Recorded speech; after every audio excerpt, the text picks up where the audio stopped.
Hello, dear listeners. Welcome to the LTS podcast. Today we have only two, and it's going to be an out of office. Today we have Sensei Alan. Say hello to the people, Alan. Mr. Marcos, you are too kind, sir. Thank you for having me back on the podcast, and I can't wait for this conversation. And then, of course, it's myself, Marcos. So, let's start with the stuff that you shared. You shared me something on Instagram. I just slide in those things, like a highlight of the week, and something caught my attention. Yes. It was the island. Which from islands? Mexico. Oh. Alien. Yeah. I thought you legit said islands. I was like, islands? Yeah, like Isla Mujeres or something? Yes. Yes. No, but what's it called? Yeah. So I think the whole situation happened was that one of these this team of scientists, or a particular scientist from Mexico, acquired some mummified or semi-mummified bodies from Peru. So they're not originally from Mexico. They're originally from Peru, and then they were taken to the laboratory in the university out in Mexico, and right. And then they did the studies on them to see what they were. They carbon dated it. So I think it was about 2,000 years old or something along those lines, if I'm not mistaken. Again, this is from the sources that I got, and I'm pretty sure they're gonna give a little bit more detail or highlights as soon as they get more information on it. I want to say maybe on tissue samples or any other organic samples organic samples that they're able to acquire from the two bodies, or however many bodies they have or were able to acquire and study. So the crazy thing about it is the way they look, the oddly shaped bodies. They look like a cross between like E.T. and I don't know, like freaking Baby Yoda or something like that. What do you mean by that? Yes. Let's see. Who? Baby Yoda. Who? So let me read you a little snippet that I found. Go ahead. To you by Reuters. How do you say it? Reuters. Roiding out with Reuters.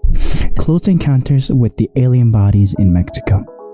A shocking report claims that a group of Mexican farmers stumbled upon a crashed UFO and saw several dead aliens inside. What kind of aliens do they mean? Wait, is this the one that I was looking at, or maybe some other one? Because this one came out. Yeah, this one came out also. The other one I saw was that they acquired them from Peru, and then they took them to university in Mexico. There are two stories. Okay, so this is a different one. Okay. Yes, the other one. It's both. This one. Let me tell you this one real quick. The incident allegedly occurred in 1974, but was kept secret by the Mexican government until now. What really happened that day, and why was it covered up for so long? Find out more by reading the document. Link in the description, okay, dear listeners? But just that hot take. What do you think? Well, I don't know anything about this particular one that you just read. I have a little bit more information from the one I was mentioning before, but to be quite honest, bro, what does this mean? Or I mean, it kind of makes me think like a little bit towards what we had that conversation, what we were conversing about the situation that happened with the submarine a couple of months ago, the Ocean Gate. Yes, where this could be kind of like a alien body gate to some extent. Bodied gate. Where title pending. What's going on in the world that this information comes out after so long? Like, what's the real purpose about it? Like, there's no real concrete evidence of what these two bodies entail, or if what they're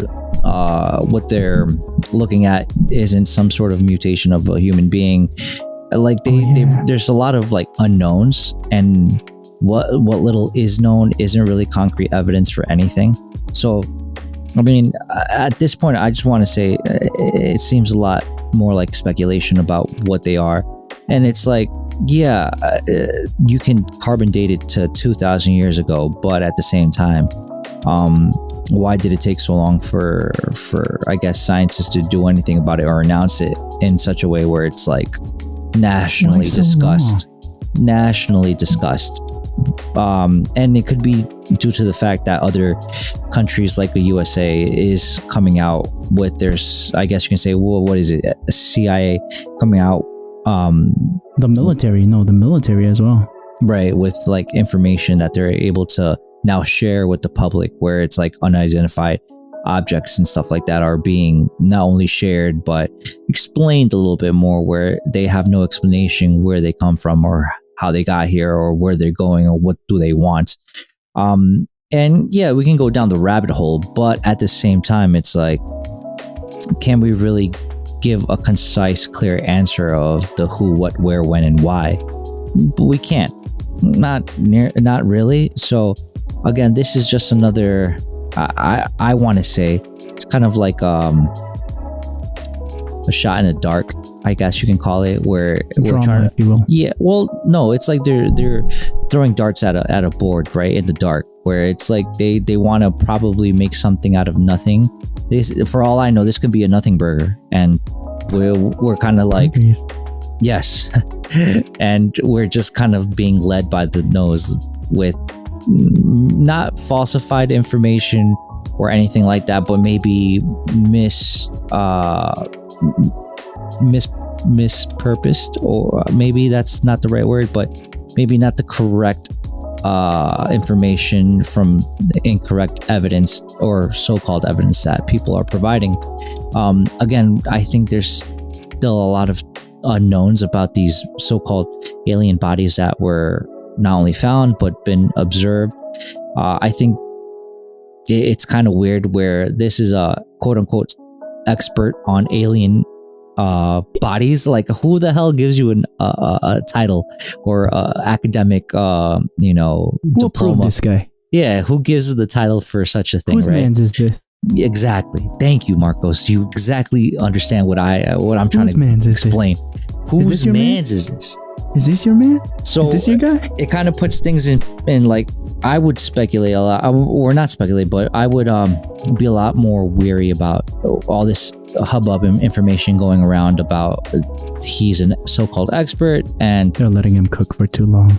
I think so. I think we need to be a little bit more skeptical about this so-called alien bodies, and I guess give it a little bit more time so more information comes out, so we can get a better insight or information, particularly on what really are these beings, if any of the organic information that's acquired by it can give us more information on who these individuals really are, and if they're alien in any way, shape, or form, then it could be known, and that would probably give you a little bit more to think about. But right now, we can say it's fun to speculate, but I think that's not what we could do. Yeah, at this point, it's like, to me, it's more of a nothing burger, because like, really, what would long term and short term, I think, talking about or speaking upon how this would change things, I don't think it would change too much, to be honest. But I mean, I can see how people might want to make it into like a big revelation about something or other. But that's my whole 2 cents on that. Well, what do you think? My thing is that it probably just keeps Mexico in the zeitgeist, social media clout, if you will, that you're just getting clicks on it. Like Reuters? No, fuck. Reuters. Yeah. God dang it. Reuters did this piece, but you said there's another piece from the Peruvian one, and I also heard of the Peruvian one once this one also slid in into my feed, and it was saying, I did a little bit of research on Mr. Jamie, or in Spanish Jaime Maussan. I also, don't take this, you can look it up on your own time as well, dear listeners, is that he's not, people don't like him in Peru. Well, again, I don't know fully what the whole thing is, but all I know is that for you to take two, I want to say, corpses from one country, Peru, and take them all the way to Mexico for research and the like presentation. I like that. That to me is a little weird. So yeah, I mean, we can definitely throw some shade at the quote unquote expert here. We point out at the shade. We don't even have to throw it. Yeah, true, very true. To kind of like see or call into question his credentials and why he's doing it, for what reason or point, or even if what he's saying or bringing to the table is even legitimate. Right. Well, if it's even legitimate. Yeah. There you go. Right. Whatchamacallit, the other one talking, sliding from those aliens to the other one that's gonna get extradited. Did you read the other one? The something Guzman? Yeah. Ovidio Guzman. Ovidio Guzman. Ready? Yeah, Wait a go minute. ahead. Ovidio Guzman Lopez. Hold up. Extradited to the U.S. Ovidio Guzman Lopez, the son of notorious drug lord Joaquin El Chapo Guzman, has been extradited to the U.S. to face drug trafficking charges. Damn, the charges stuck. Guzman Lopez was arrested in October 2019 in Culiacan, Mexico, but was released after his cartel members launched a violent attack on the city. Oh, yep, remember that one? I remember that one. Yes, I do. His extradition marks a major blow to the Sinaloa cartel and a victory for the U.S.-Mexico cooperation against drug crime. Hear more about the details and implications of this case in the episode of Crime Watch. Crime Watch. Yes. So for this particular article, I think the whole being extradited to the U.S. is something that the U.S. and Mexico have been working out for some time now, just because Ovidio's dad, El Chapo is already in custody over here in the U.S., right? So I'm New York specifically, or yes, I believe it. I believe it is in one of those. What's it called? I forgot what particular prison he is, but it's like ultramax security, right? Where he's being detained, and serving his, I don't know how long his sentence is, but I'm guessing his son is going to get the same treatment. And I think the reason why they're doing this, or the reason why there's this this U.S. Mexico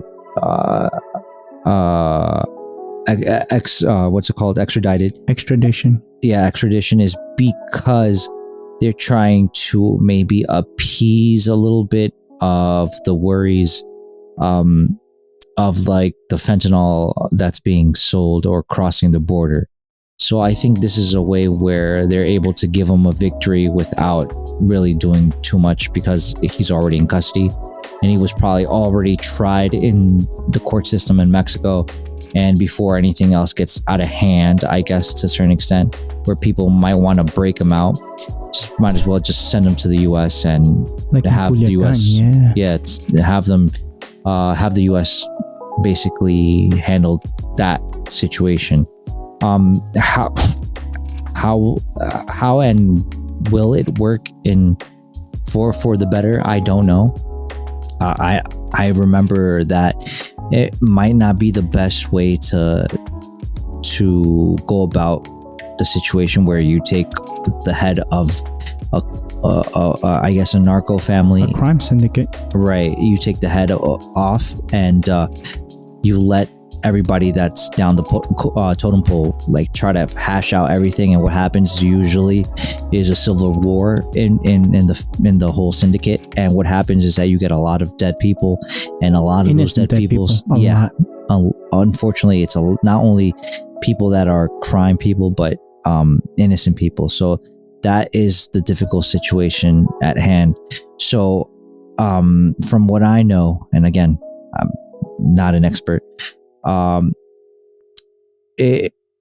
people have the thinking that working your way from the bottom up, getting rid of the footmen, the shot callers, the doers, those are the managers, right? Those are the people that you want to get rid of first, so you basically have that syndicate crumble from the inside out in order for them not to expand their influence anymore and weakening the syndicate to a point where you're able to pick off the heads of the syndicate and make them go quiet. Yeah, in a more orderly fashion, so you can get rid of them, and hopefully that crime syndicate or type of crime doesn't happen again. But again, I'm no expert. This is just me thinking basically upon what others have said before in the Mexican government. Now, my 2 cents is first, there obviously, to elaborate, there's the way that Alan said that it's from let's pretend it's a pyramid, right? And the way that Alan was saying it's from the bottom up, basically you're symbolizing that the guy in the top, it's not a good guy to follow, you're only gonna suffer, so you're giving him more or less bad PR. Now, the bad thing about it is that it takes a lot of time, a lot of money, a lot of resources for you to sway the public opinion of potential footmen, of potential shot callers, like you're saying, to not follow his every whim or word or actions. Versus a decapitation shot going for the head, it's less expensive in the super short run, but it leaves the pyramid exposed to be reorganized, which again can be either taken over by another syndicate. Jury's out on what the ramification is there, or the whole pyramid just breaks off because everyone's trying to live and survive and all those things. Both sides, though, innocent people end up suffering. I don't know a solution for what's the best option. For example, a lot of the cartels are known for being hyper violent and trying to, like in prison rules, trying to prove themselves, like how violent they are. You either follow us or you will suffer, making examples of who do you think they use to make examples out of? Nine times out of 10. An innocent, weak individual that just on the whim doesn't follow their command. So we're gonna make a less an example out of. Yeah. And who do you think they're sending this to? The innocent people. Follow my orders or you will suffer. Versus it also is a marketing ploy for those guys to say, hey, I'm violent, I'm the most violent guy around, follow me. Or other people, oh, I'm just as violent, I'll just copy his. It sounds simple, like again, this is just off the top of my noggin, and it's fact. It's just that it's going to be a lot of suffering both ways. And we already know that a lot of this, like what the little snippet said, it took place in Culiacan. Just for an example, where is Culiacan located, Alan? North, south, middle of the country? I believe it's in Sinaloa. And Sinaloa is north. It's right? towards the north of the country. The border states, close towards the border, or if not in the middle. Historically or both historically and geographically, Mexico has been notorious for being very strong in the middle, the highlands, Mexico City, resource-rich areas for population centers.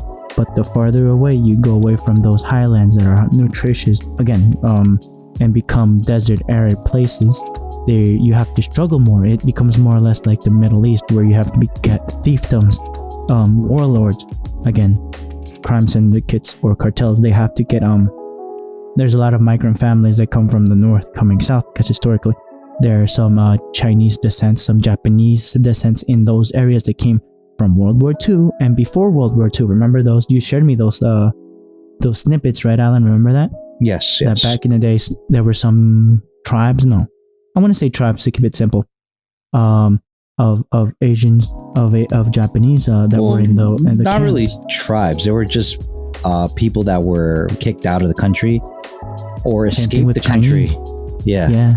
Same So thing with not some really Chinese. a tribe. They were just people that were, I guess you can call citizens of a country, or people that were immigrants to a country, and then they, I guess, Set roots in Mexico. yeah, because they were unwanted over in the States. So instead of going back to the old country, they said, well, some were pushed down to the south, others escaped to the south. And when we say south, I mean Mexico. Not really And just they staying in created this, their towns, their cities. And right. A lot of those people kind cultures of mixed.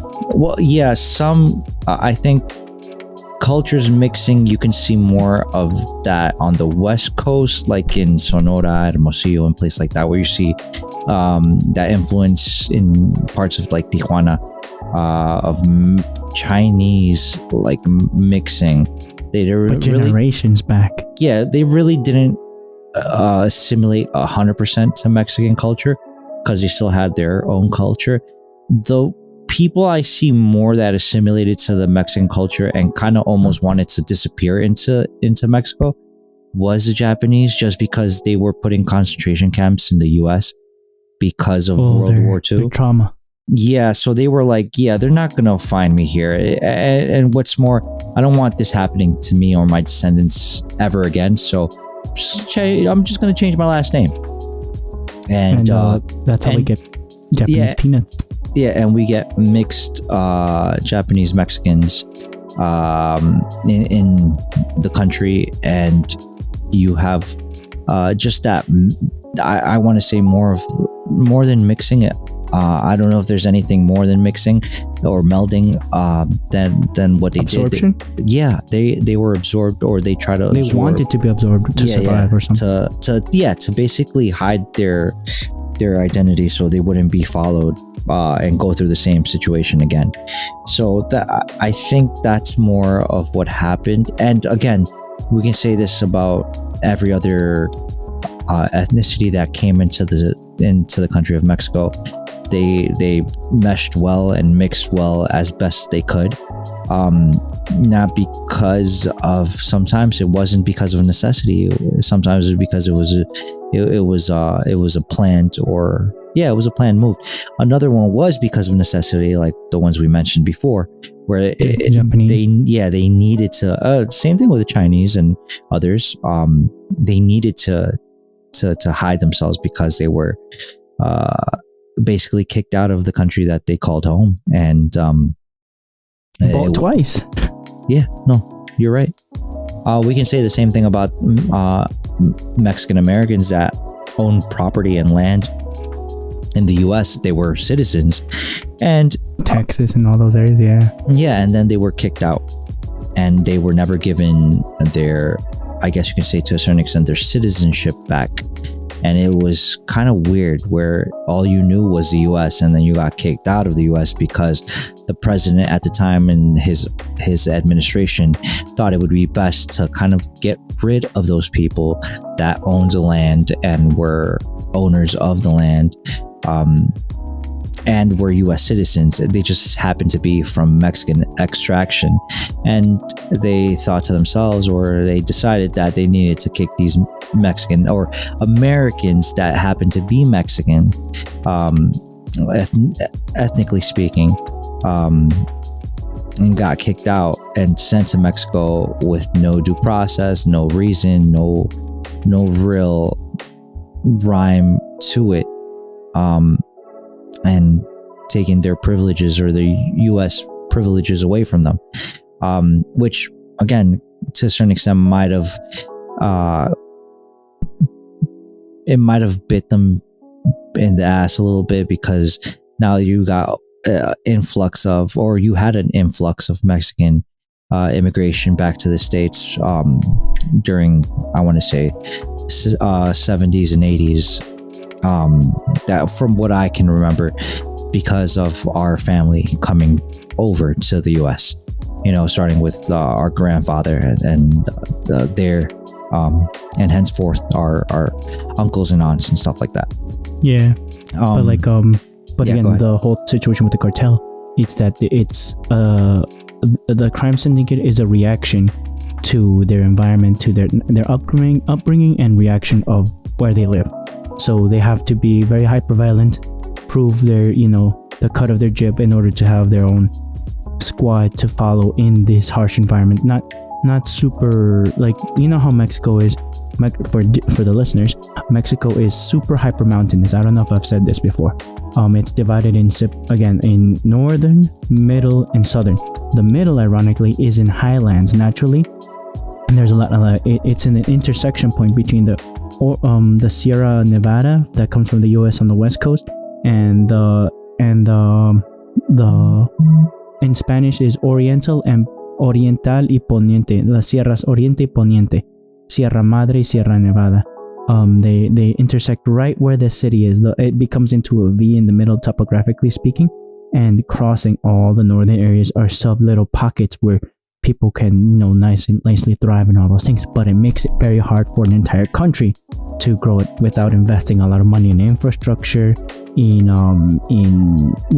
things to grow crops and to properly administrate the area. It leads it to for a lot of fiefdoms, syndicates to thrive, and a lot of people compare Afghanistan to Mexico in the topographical sense, and also into the way that a lot of tribes or groups, cities, towns become very independent and follow or are under rule of the said syndicates, cartels, dear listeners. And the big one that just got their boss taken to the U.S. is right now in a power vacuum. And you know how there's a lot of different cartels always fighting upcoming youngsters trying to find their place in that kind of world. But at the end of the day, innocents and people that without power end up suffering, and a lot of them end up migrating up to the US, cutting their trip through the frontier. And now, just with the Mexicans, let's just keep it with the Mexico people that in that area there's always been a steady influx of that's a group of people that are under stress, pressure to leave that area because their life is at risk, or they have no potential to survive or to live. So they'd rather risk it, hoof it to the US and find a better life. Well, I think that's kind of like simple, super simple, not like it's way more complicated. No, obviously, but I think that even that is kind of like being too generous. Or not even generous, just being too naive, I want to say, of thinking about it, because I do have a sneaking suspicion that the reason why there's narco syndicates in Mexico weren't really created, and again, I could be wrong, but I don't think they were wholly created by grassroots. I think that I don't think this is something that just happened out of nowhere because there was no food, water, or way of proper administration, or just way of life. No, because again, I think people are resilient enough to figure stuff out without being, thieves or people that think that growing something illegal and then producing it or making these compounds into something, narcotic and selling it was the first thing that came to mind when they wanted to get off the struggle bus, if you will. What do you think? What's your theory? I think that, like in many things, and you kind of mentioned it before, where you kind of compared Mexico to places like Afghanistan and stuff like that. Topographically speaking, yeah. Well, yes, we can say that, and there's a lot of truth behind that, geographically speaking, and topographically speaking as well. Yes, of course. But I think the piece of the puzzle that we miss sometimes is what are the inside and outside influences that could potentially manufacture almost like a false flag, if you will. Yes, sir. Of these things. So I think there has a lot to do with outside forces like the US or like or the same government itself. Right. but I think even in that, I think that the U.S., like in Afghanistan, like in other countries, were sent, that super ultra black team to kind of set up shop and kind of show these people the illegal things of how to do it, and then how to distribute and how to get through border patrol and cross the border and stuff like that in order for them to do. So what I'm trying to say is, like, if anybody has seen that movie Sicario, right, where it's like it kind of paints a tale of there truly is no good guy and bad guy. There's only gray in that world. There's only gray in that world where you can't really trust the good guys or the bad guys, because the quote unquote good guys pay and support and train the bad guys to be the bad guys, so they have someone to, I guess, put on a pedestal and say, this is the boogeyman and you should be scared of them, and then that's why you have to follow our directions. And I think there's that type of element of situation going on there. So I truly want to think that, there is those, stark differences, and that line in the sand where no one's going to cross, where no, these are the good guys and these are the bad guys. But unfortunately, that's only on storybook. Yeah, well, not only in storybooks, but I think there is people that are well-intentioned, that want to do good, but unfortunately the system is made in such a way where you have to abide by the gray area, where you have to, I don't know, maybe you have to put a person in a situation where they get killed because you needed the information. Or I get it. Yep. You know what I'm saying? Or you need to be the one that pulls the wool over somebody's eyes in order for the person to realize, oh, these are the good guys and these are the bad guys. Or is it, the other way around? And from what I know, and again, it's not much, but I remember how a lot of the other cartels are ex-military, and not only ex-military of Mexico, but ex-military of the US, where a lot of these people were trained in the US or were from the US and and just happened to be a hitman for hire, or a what's the other word for this, a mercenary team. And this mercenary team saw a way of getting themselves ultra super rich, and they said, the hell with working for the government. I can work for myself in a foreign country and I can make a lot more money. And I've already trained these group of peoples, and they're not going to get paid as much as what I'm able to afford them. They see the struggle there, right? Yeah. And they take advantage of the situation. That's where you get other syndicates of narcos, and it's just a real messy situation where you would think, how do we solve for this situation? And to be honest, it's really difficult, because they've kind of woven themselves into the fabric of the culture, and they understand the culture really well too. Well, no, they don't. They've created culture. That's the problem. That's different? Yes, that's very different, because the culture of Mexico, you would hope, hardworking people, hardworking people that strive to be better. And this is the reason why they would want to go to another country where their efforts will be distinguished and will be seen, and they would be not only praised and loved, but actually rewarded in not only monetary in a monetary way, but also in a social economic way, where they can actually scale and grow and be owners of their own businesses, and have have wealth, not just be rich, but be wealthy in such a way that they're able to pass it down to their family. But now, what these people and these syndicates have done, they've physically or in their way, shape, or form woven their pseudo culture into the fabric of Mexican culture, where when you think about Mexico, you kind of automatically think almost to a default, oh, narcos.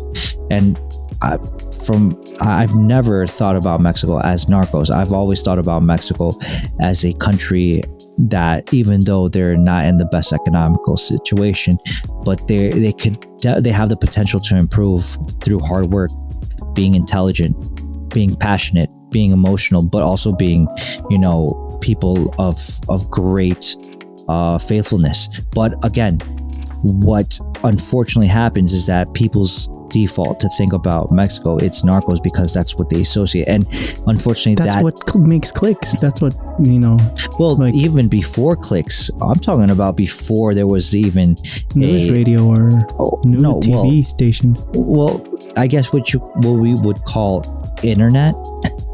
It's like before all these things were happening.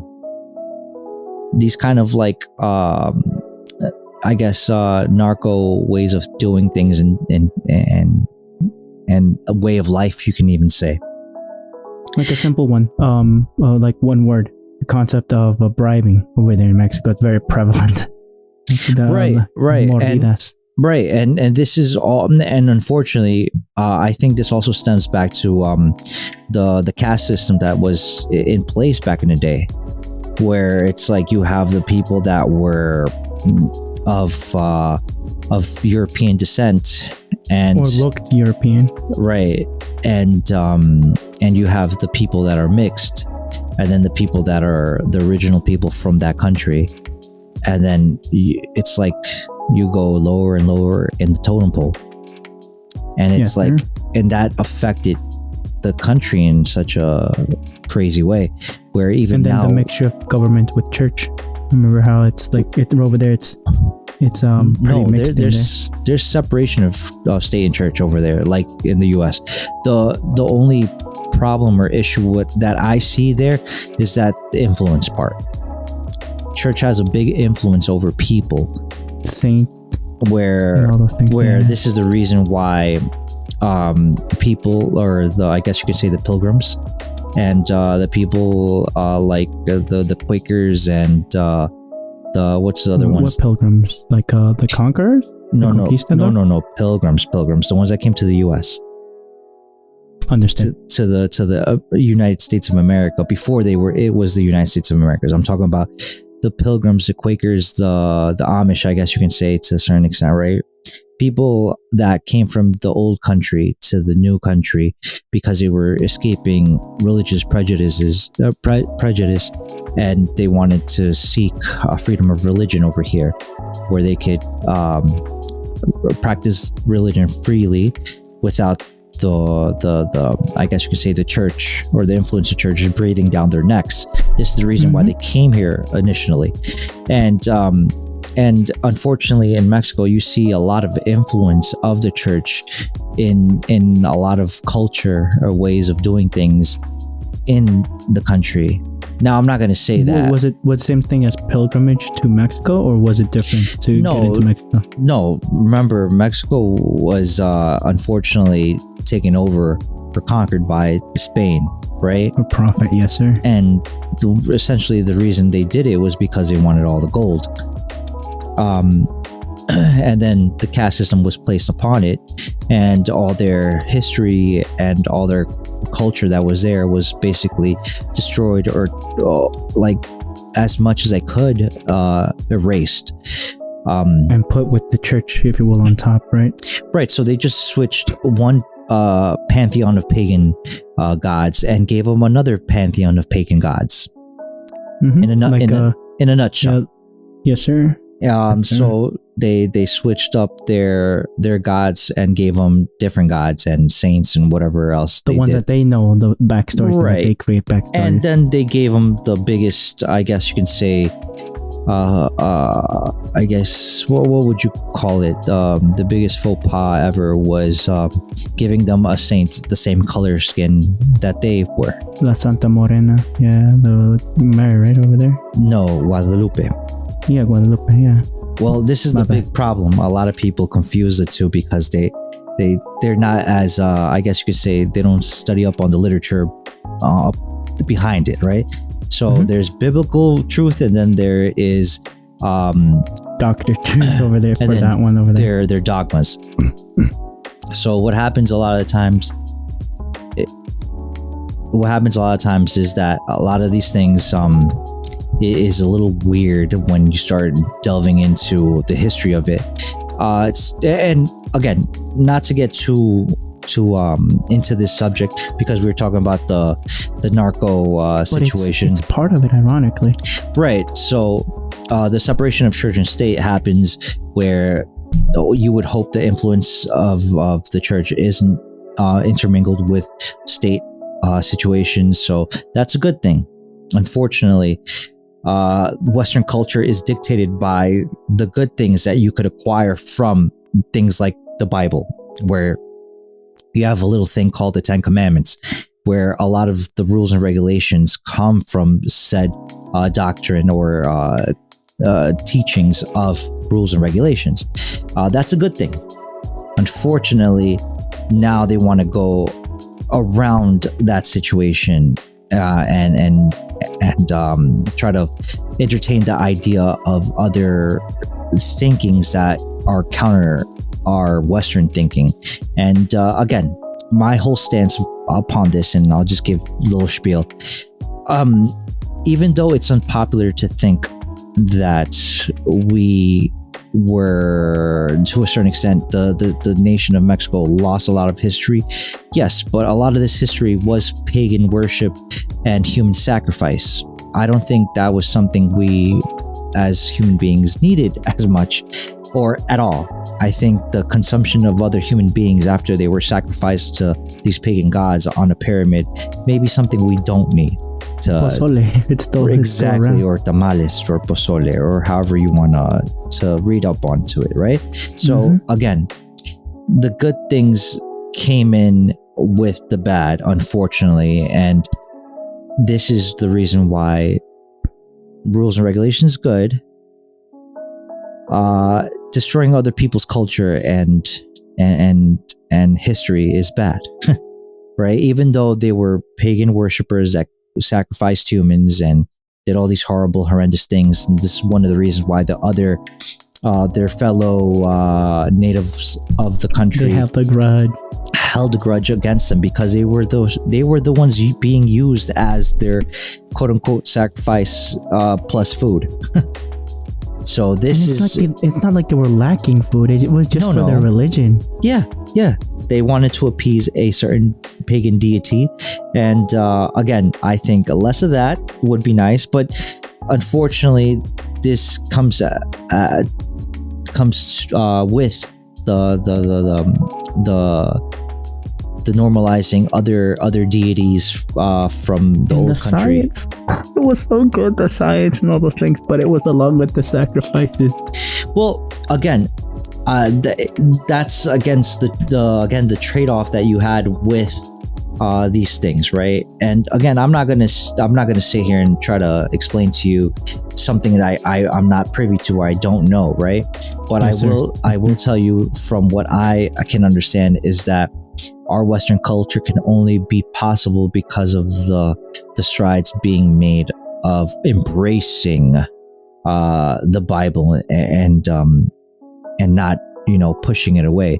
Unfortunately, what happens is that once you start taking that influence of that away and keeping only the influence of the dogmas and not the actual scripture, then you start getting people that are, again, to your point, people that are more concerned about la mordida than being righteous, being good to your fellow human, being honest, being helpful, being hardworking. And don't get me wrong, dear listeners, just as there are bad people, there are a lot more good people, but unfortunately, we're only talking about the bad, okay, dear listeners? There's a lot of good in Mexico, okay? There's a lot of beautiful places. There's a lot of friendly people. It's a beautiful place. It really is. And again, I'm not trying to make it seem or belittle it or make it seem worse than it really is. It's a very beautiful place, a really nice place. It's a friendly place. It's a welcoming place. I think if you have the opportunity to go, you should definitely live there. What about living there? I would like to go there and live at least 3 to 6 months out of the year over there. Would I want to be there permanently? No, because I do want to travel a little bit more. I do like the flexibility of being in one country and the other to take care of business and stuff of that nature. But be a man of your own will to travel the world, if you will. Look, we live in the Northeast. I really enjoy the Northeast for not only the sheer beauty of it, but the quality of life to a certain extent, and like the roots that we've grown over here in, right? So that the roots that we've placed here in where we live. So it's something that I really take in consideration, but I also want to make it clear that I do enjoy living over there, not just vacationing, but living there, because I think there's something to be said about the quality of life out there as well.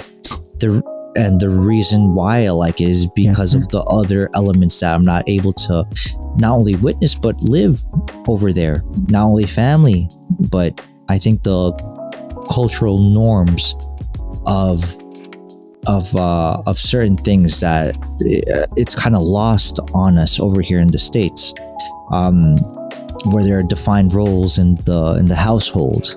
I do miss that. Not saying that it's all lost here, but I do miss it. I like the friendliness where you are able to go outside and say good morning, good evening, good night to people, because it's just in their community. Yeah, in their culture to be friendly.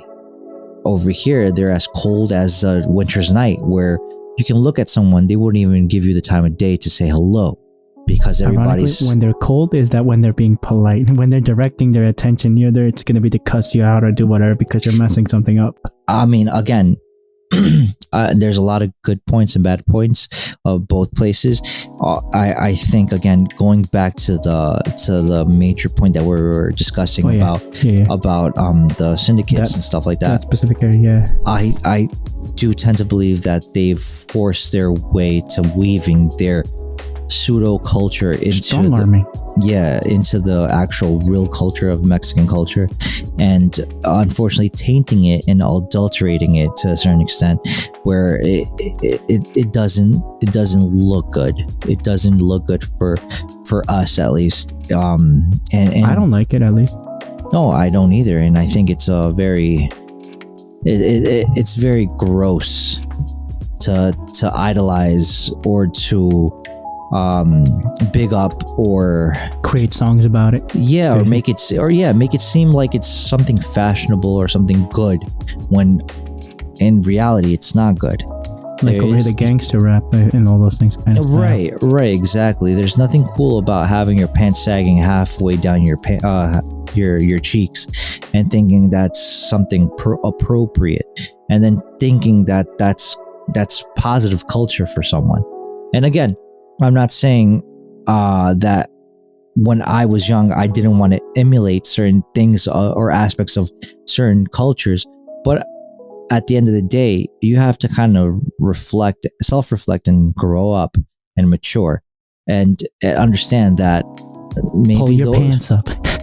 Maybe those aren't the best things for you or the people around you, and maybe maturing is the answer, and getting out of that situation. And what's it called? And again, I think more towards the extradition of Ovidio, I think, right? Ovidio. Yeah.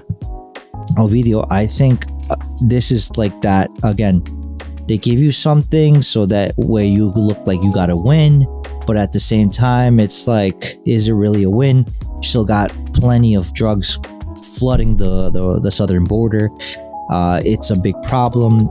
They need to figure something out. Again, people are gonna give these people respect as long as they don't stand up. Once they start standing up for themselves and, you know, looking towards maybe help from the government within, as far as like the federal government, maybe there's they ways have to step up too. And again, I don't know. There's people that agree or disagree with the policy of how they go about it. I think in 6 years that the president of Mexico has, I think it's not enough time to try to dismantle something that's been going on for over 30, 40, 50 years. Decades. Yeah.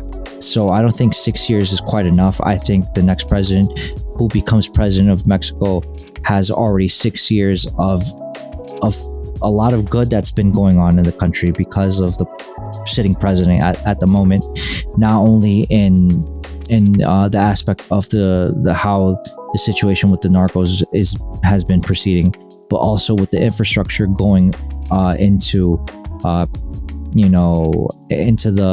states that really needed it, right? So I think yesterday or 2 days ago, they just had an inauguration for the actual train down south in Mexico. I was gonna say that right now. The El Tren Maya. Also, they celebrated Mexican Independence Day, which is very nice. Yes, that's sir. great. I think a lot of these infrastructure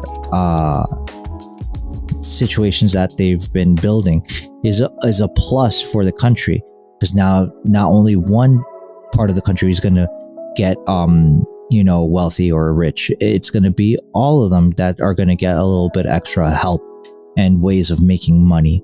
And that's... Can I read you this? Go ahead. The potential to grow money. CPKC touts its premium cross-border intermodal service linking Chicago and Mexico. Let's see, can you give me a Chicago? Chicago. I think that's There how you it go. is, no? Yeah. CPKC, a joint venture between Canadian Pacific and Kansas City Southern, is offering a new premium intermodal service that connects Chicago and key industrial markets in Mexico. The service promises faster transit times, lower costs, and greater reliability than other options. Learn more about the benefits and challenges of the service in the episode of Transportation Today. Link in the description, dear listeners. Link in the description. So that's a positive thing, all the way from Chicago all the way down to Mexico. Yeah, That's railroad. Yeah, railway that connects the countries. And remember, it's from Chicago, but Chicago is on the border of Canada as well. So I do believe this is a Canadian Pacific, Kansas City. Kansas and Canada. Yes, sir. Yeah, so it's essentially going from Canada all the way down to Mexico. This is a good thing. This is a very good thing. Good thing for companies and industries and commercial, and just good for all three countries to be able to I guess you can say not only make money, but be able to move around certain materials that need to go or be at a different place. And just the great thing about capitalism is that when done right, when done correctly, everybody grows. So that's a good thing. You can mess up so easily though too. Well, unfortunately. Yes, if checks and balances aren't placed, it can mess up. But when checks and balances are in place, it's a lot easier to snuff out the bad actors. And hopefully, if there is any bad actors, they're quickly taken care of, so that way the real capitalists that help create jobs and help facilitate the growth of companies and businesses all around from three countries are able to flourish. So businesses, you say? Yes, businesses. And speaking about businesses, what about this new pizzeria, or not new pizzeria? I've been to this pizzeria. Tell us the story. Give us the scoop, Alan, please. All right, so right here it says Westchester Pizzeria now part of a Michelin Guide. Frank Pepe Pizzeria Napolitana, a legendary pizza chain that started in New Haven, Connecticut, has been recognized by a prestigious Michelin Guide for its Yonkers location.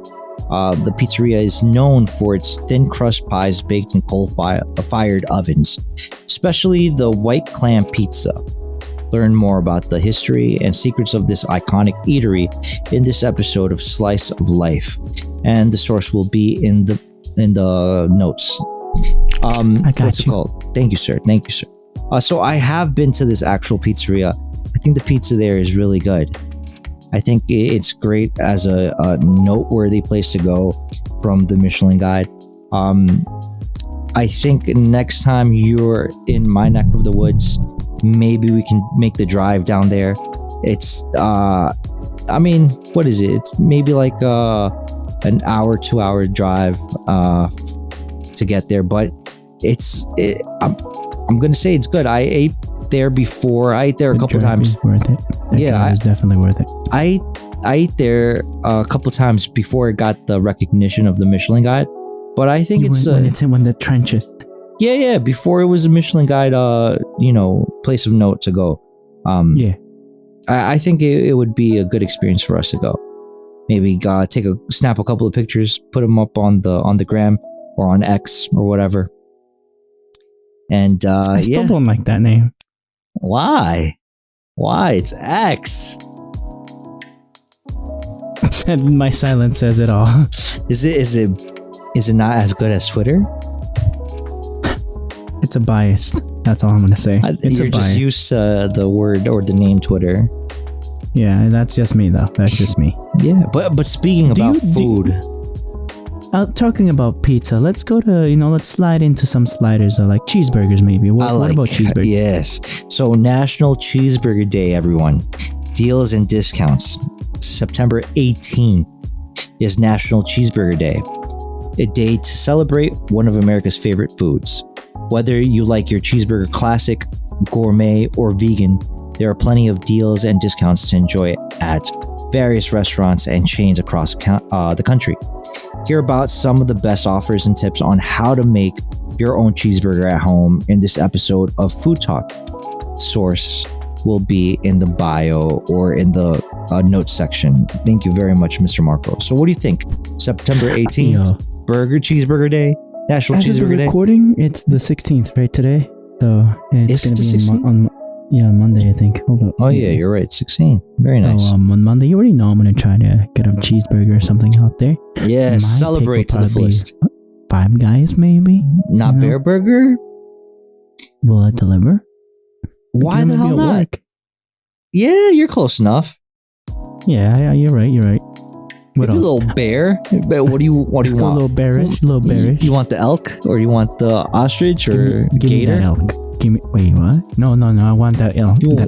Something a little exotic, No, you want the bison? Wait a minute.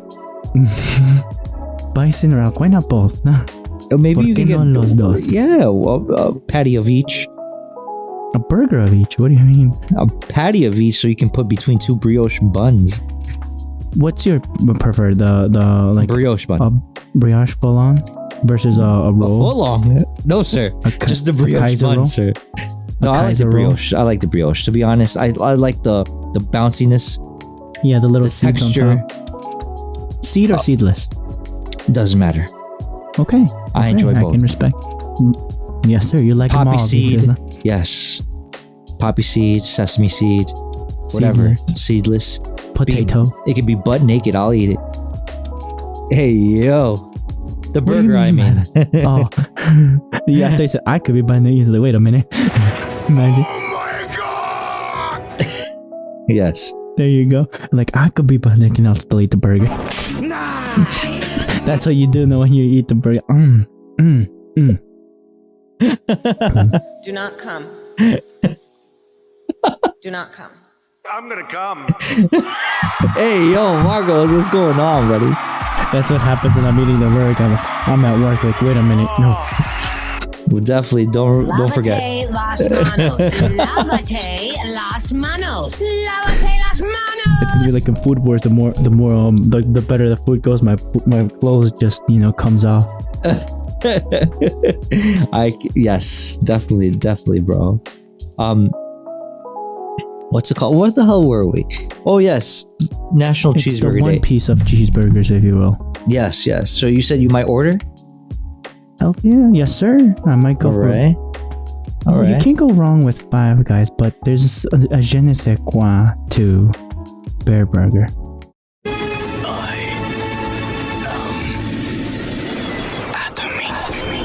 I'll take two. Yes. Take two. Imagine. Yes. What about you? What are you thinking on the 18th? Yeah, probably I'll do either the bear burger, or I don't know, if there's another specialty burger spot that I can go to, I'll probably go there, celebrate, or order. There's where I live down the block. There's a local burger shop. Eatery. That's a burger shop. Something burger shop. Literally. Nice. I won't say the full name, but it's Canteen. Okay. And it doesn't serve beer or anything. It just serves burgers, hot dogs, nice. the classic American classics. What was that burger spot I think you used to go with me sometimes over at I think Once Upon a Time, was it called, or The Four Corners? No. No, it was called way back The when Once Upon a Time. way back. Way back wasn't bad. It was good, bro. I enjoyed it more The thing than for me, Smash. I never had Smash. It doesn't interest me. Way back, honestly, my job site involved all of Central Avenue. So when either I was going from job site to job site, lunchtime, I'll be back. Eating back like I'll be back, and I'll get it over there, walk over there, and then my mom. What? Oh yes. I understand you completely. Hopefully you post one on IG, and I'll post another one. Oh yeah.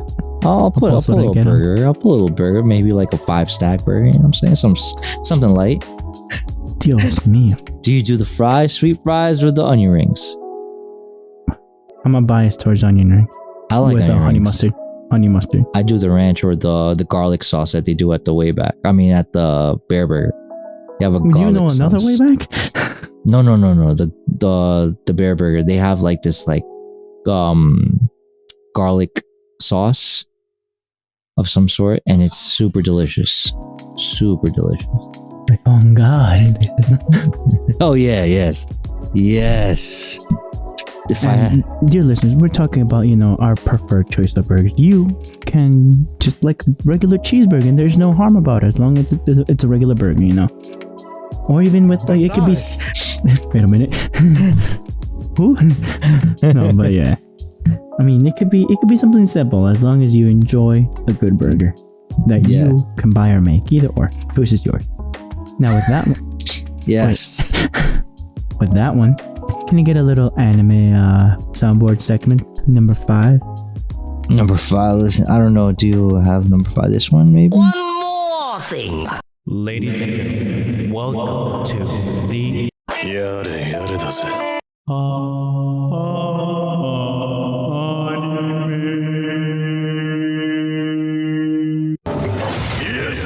Like your cut, G. Cool. Anime time. And now we go into the One Piece. Ready, guys? Yes. One Piece reveals audition of Luffy. One Piece, the most popular manga and anime series of all times, is getting a live action. By the way, it's already out. By the way, it's on Netflix. And anime series of all time is getting a live action adaptation on Netflix.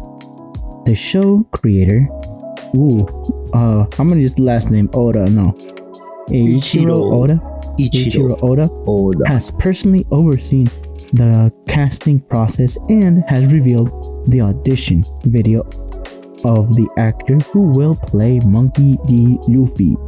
the main protagonist and captain of the Straw Hat Pirates. Watch the video and hear Oda's comments in this episode of Anime Zone. Source in the description.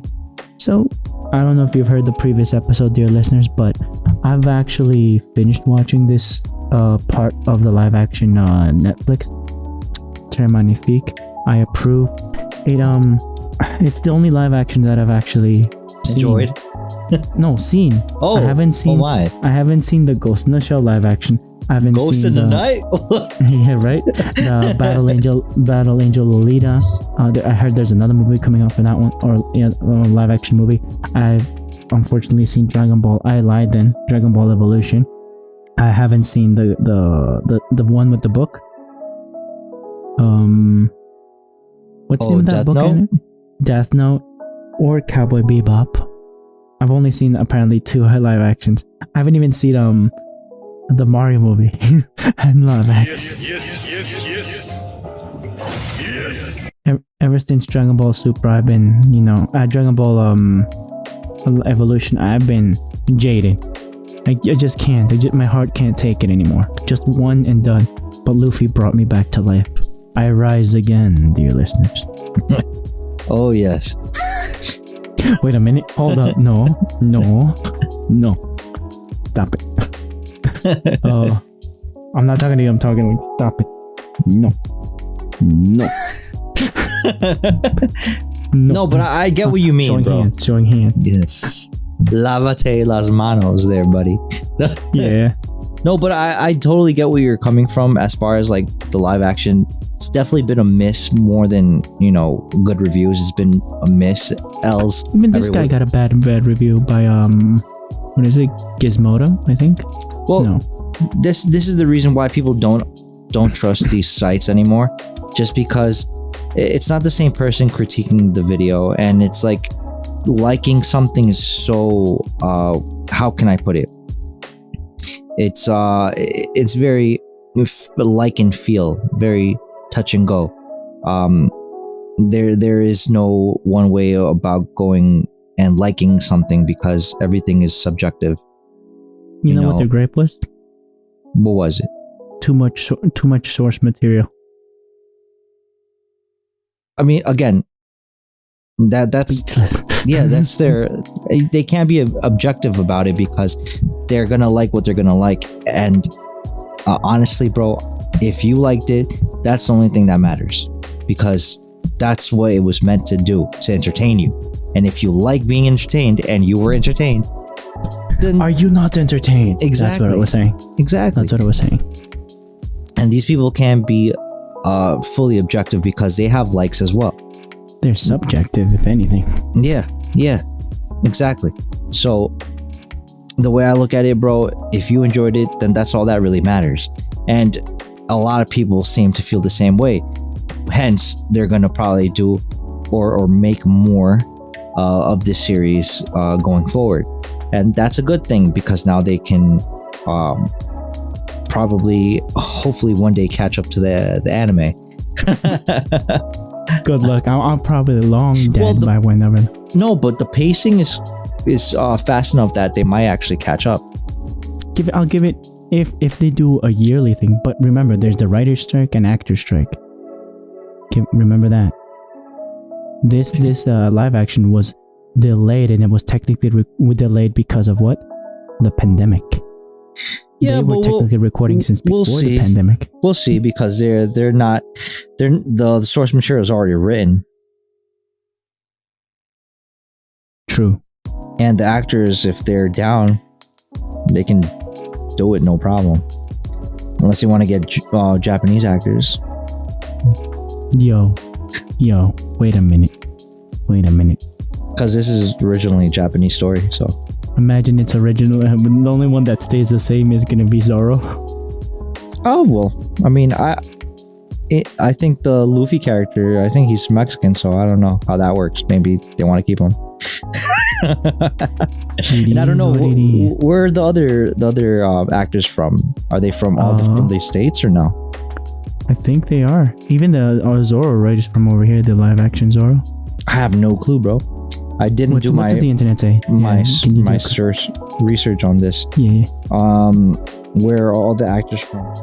Hey! Tech is baked into our lives like never before. From food, gadgetry, and anime, this podcast holds nothing sacred. This is Life, Tech, and Sundry, LTS for short. And what is Sundry? It's our experiences put in a melting pot to the internet. Join Alan, Marcos, and Josue, the hosts of LTS. We live in an ever-changing and exciting world. So join us on this wild ride called the LTS Podcast. Follow us at LT Sundry on Twitter, LTS.pod on Instagram, Life, Tech, and Sundry on YouTube, and all your favorite podcast distribution services. Stay frosty. Mind you, dear listeners, once you're done watching the series on Netflix, the live action, if you have the autoplay option on, it'll prompt you to watch the anime. And dear listeners, if you haven't seen the anime, you can catch up right there, right off the bat. Let me tell you what seasons they have, because I like the way that Netflix breaks down the seasons. Bro, I can't find it, bro. I'm sorry. It's okay. But the only thing that they actually, that there's a lot of marketing for, is that Luffy is the Mexican one, unfortunately. I don't know if that's a good thing, but it is what it is. I mean, there's a reason why, I guess, Oda chose him to play the part. Must have really liked his the way he does things, or the way he acts, or whatever like the his case style, is. yeah. So here are the Estilo. seasons. Estilo, there you go.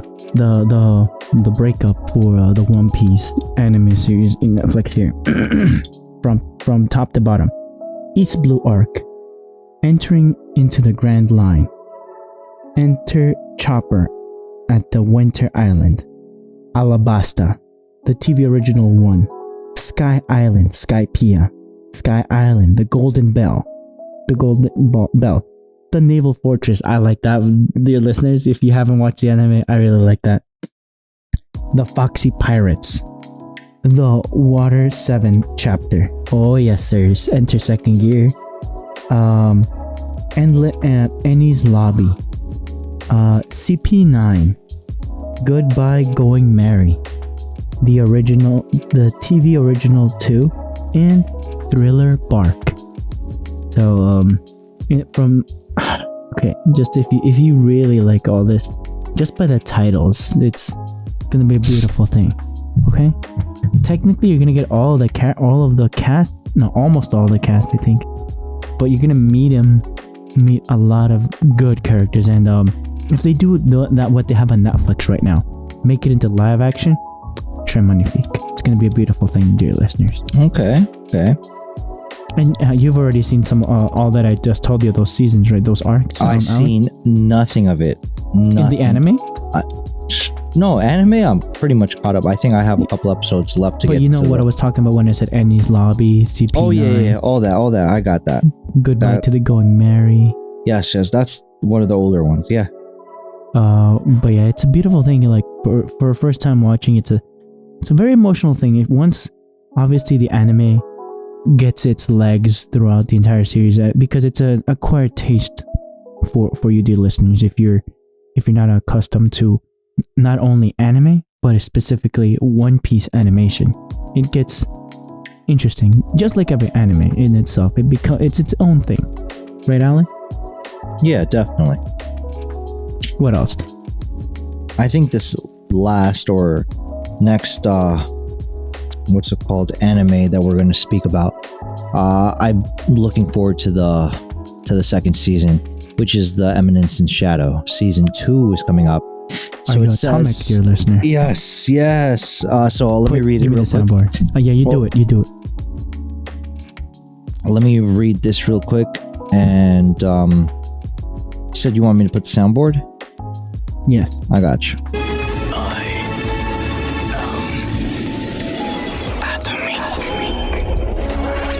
Yeah, That's what happens when I eat a good cheeseburger, a good hamburger. So it says, everything we know, The Eminence in Shadow, a hilarious anime series about a high school boy who dreams of being a mastermind behind a secret organization, is coming back for a second season. The show is based on a light novel series by Daisuke Aizawa. and features a mix of comedy, action, and fantasy. Find out everything we know about the release date, plot, cast, and trailer of the second season in the episode of Anime Zone. And the link will be thrown up in the description or the notes. Thank you, Dear Marcos. listeners, I did it in MLA format. That's how passionate. I liked all these notes so much that I put the time and grind to set up an MLA format. So Very good. Enjoy, Thank you, dear sir. listener. Yes, thank you, Mr. And Marcos. Alan gets to enjoy it right now. I do. It's very easy and comfortable to read out loud. So yeah, I'm looking forward to the second season. I think the first season's left on like a good note. A lot of action, a lot of hilarious, plot points and subplot points that are gonna be fulfilled hopefully in the second season. Yes, Mr. Marcos. Have you read the manga? Because I've not touched the source material just because I think I want to say it's light novel, so I don't want to read. only Again, now? I don't know. I haven't just even can't done the read, research. No, neither can I. I barely read these notes. So Beautifully, by the way. thank you, sir. I'm horrible, but thank you, sir. I'm more of an anime only with this one, and I think it's due to the fact that it's like it says here, it's a fantasy mixed with what's it called? Action comedy. The tags, if you will. Yeah, the tags. And I think the voice acting for the show has been phenomenal for the first season. So I do hope that second season gives us another round of just greatness. Bangers. Yeah, bro, because it's like one of those episodes that you just watch and find yourself just laughing at certain things and getting enthralled into the actual plot or the story. And just like the way homie, what's it called? Is like scheming to be this eminence and shadow behind the scenes secret organization while being the pushover back character in the story where he tries so hard. There's situations that come up and he has to show up and kind of like lay the smack down on everything and everyone. Just lay waste. Yes. Show who's boss. And all the girls falling for him is hilarious because that would It's the never genre. happen in real life. That's the most hilarious thing that I've seen because these girls are of all shapes and sizes, right? And temperaments. The organization was literally created to not because of his own choice, the structure itself, but because the girl's like, do you have potential? Yes. Are you willing to grind it out and sacrifice and give up everything just to follow this man? Right. Well, do you want this person to become your man's? Absolutely. That's basically what happened. And then he said,